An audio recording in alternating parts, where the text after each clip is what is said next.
outfit. Okay. Hello, my friend. What is your name, bro? Ricky, How old are you? 4.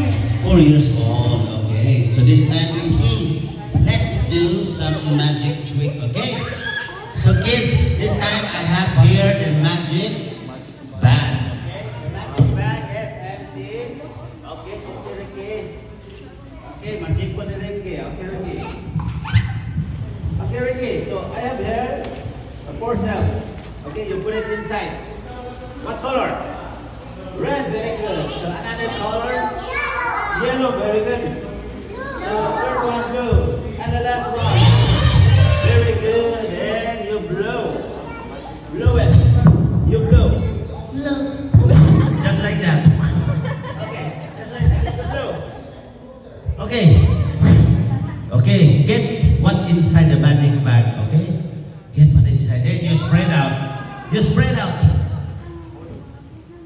You spread out. Wow! Palapakan na to si Ricky, guys. Magician na siya.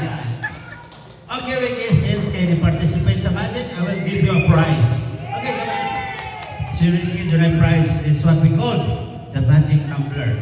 The prize is inside the magic tumbler, okay? You open it. Open the magic tumbler. Because ang prize niya diha, okay? You open.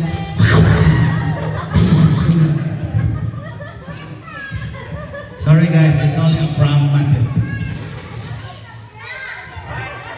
Yes, it's only a prank magic. Alright, kalakpakan na to si Ricky. Thank you very much. Okay,